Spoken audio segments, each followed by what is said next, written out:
Здравей, казвам се Бобан. Днес няма да говоря за теория, а за най-практичното умение, което университетът не ни учи. Умението да общуваме и да продаваме идеи, продукти или услуга, както и себе си. Това умение, което определя колко далеч ще стигнеш в интервю, в бъдеща професия, в бизнеса, както и в личните отношения. Ще ти покажа защо това умение е ключово, кои успешни хора го владеят и как студенти от цял свят се развиват чрез една програма с над 160 годишна история. А накрая ще ти покажа моя път и как това промени мен. Нека започваме. Защо продажби? Може би си мислиш, че продажбите са само за търговци. Истината е, че продажбите са навсякъде. Те са комуникация, умение да влияеш. Това ти трябва на интервю, в бъдеща работа, когато преговаряш за заплата, дори във всекидневните връзки. Те са основата на всяка успешна кариера. Защо продажбите имат значение? Независимо с какво се занимаваш, след като завършиш университет, ще завършиш в една от три категории. Ще продаваш продукт, услуга или идея. Продукт като примерно да си сервитьор или барман, искаш да продадеш повече за по-голям оборот. Услуга като доктор, адвокат, инженер или пък идея. Когато продаваш идеята на банката да те финансира или пък продаваш идеята на приятели да излезете навън, там където ти искаш. И във всеки случай ти продаваш себе си пред другите хора. Всеки ден. Било то познати, непознати, както и на интервю за работа.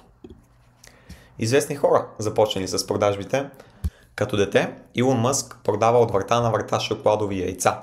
Това са първите му продажби на живо, които го учат на предприемачество, увереност и умение да убеждаваш. Стив Джобс, от друга страна, започва като ходи от магазин на магазин, убеждавайки хората лице в лице да дадат шанс на Apple. Първият му успех е директна продажба на 50 компютъра Apple 1. Алекс Хормози, преди да стане милионер, ходи лично по фитнеси, офиси и локални общности, за да продава членства лице в лице. Той казва I learn to get rich by learning to sell. И разбира се, Уорън Бъфет, един от най-богатите хора в света, той започва като истински door-to-door продавач, продавайки Кока-кола, вестници и дъвки по домовете. Той казва, че това е първото му бизнес училище.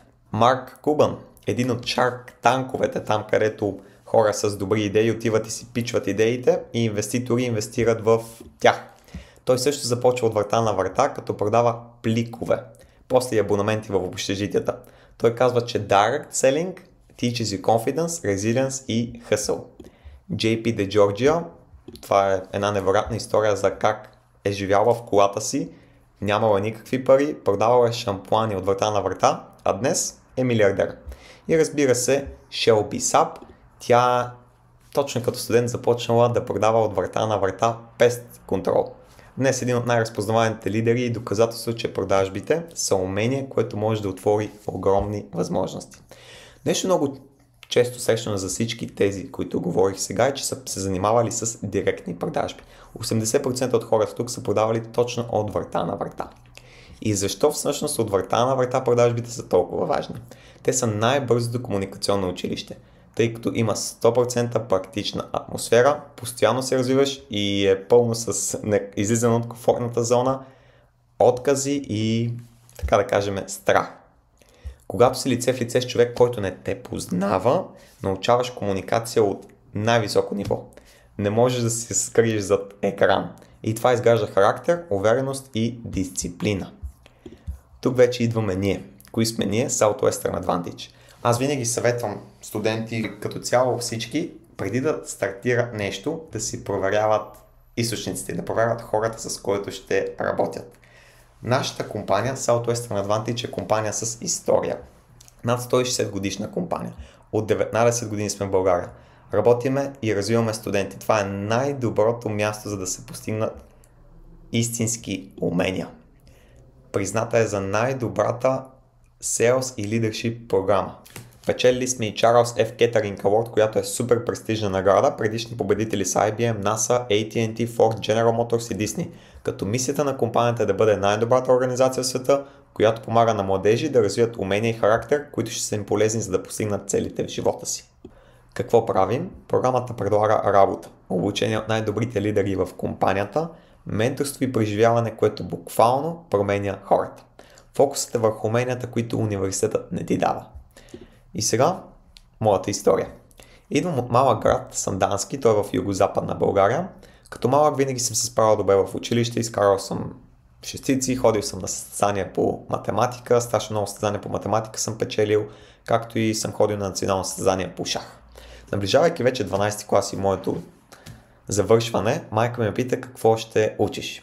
Аз като малък обаче винаги съм се интересувал от бизнес, тъй като имам много приятели и роднини в България, както и в Македония, имащи свой собствен бизнес.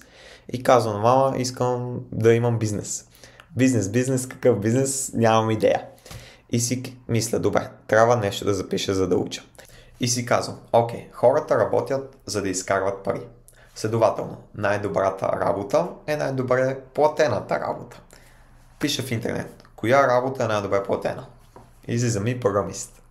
Къде да влезна, за да стана най-добрият програмист? Излиза ми Софийския университет, ФМИ. Кандидат съм, приемат ме. В ФМИ ходих редовно на лекции, писах си домашните, учихме за тестове, даже тук една снимка от петия етаж, учиме с колегите за тестове, но когато имах свободно време, винаги гледах нещо свързано с бизнес, продажби и инвестиции. Моите колеги от друга страна, през свободното си време, пак гледаха нещо свързано с компютъри и програмиране. В този случай те винаги ще са по-добри от мен, тъй като прекарат повече време учейки това нещо. Същия пример мога да дам и с фитнеса. Човекът, който ходи на фитнес всеки ден, независимо дали му се ходи или не, винаги ще е в по-добра форма от този, който ходи само когато му се ходи.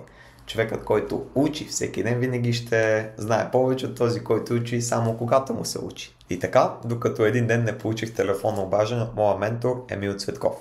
Той ми каза за някаква програма в Америка, където се учим на бизнес и продажби. И ме покани да отида в офиса да се информирам повече. Отидох и разбрах, че всъщност има селекционен процес. Процес, по който накрая ти дават финално интервю и те одобряват или пък не те одобряват за програмата. Слава Богу, дадох всичко от себе си и ме одобриха по програмата. Оттам почнахме обучения.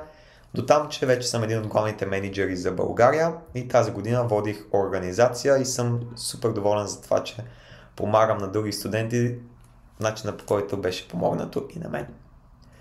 Умения, които придобих, определено комуникационни умения, станах по-уверен, станах по-комуникативен, дисциплиниран, ходя всеки ден на фитнес.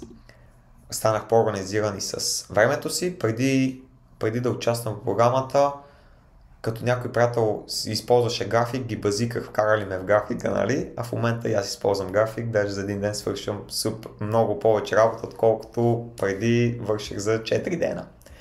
Издържливост. Избягах първият си маратон. Тук имам един скриншот от полумаратон, който бях избягал. Public speaking и може би най-якият плюс, който съм си взел от програмата е, че няма интервю за работа, което да не мога да взема, имайки преди факта, че имам над 250 клиента в друга държава, рекрутвал съм, обучавал съм и съм водил организация. Имам над 50 $000 личен оборот. За кой е нашата програма? Тя е отворена за студенти. Независимо каква специалност, най-важното е да са мотивирани студенти и да имат желание да се развиват и да научават продажби. 95% от студентите, които идват с нас, нямат никакъв опит в продажбите, но искат да се научат и заради това успяват.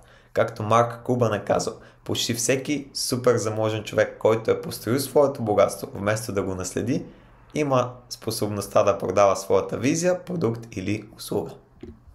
Готов ли си за следващото ниво? Ако това, което ти казвам, те резонира и чувстваш, че искаш да научиш повече, цъкни бутона под видеото и попълни анкетката за безплатна среща. Или пък ми пиши в Instagram. Отговарям с удоволствие.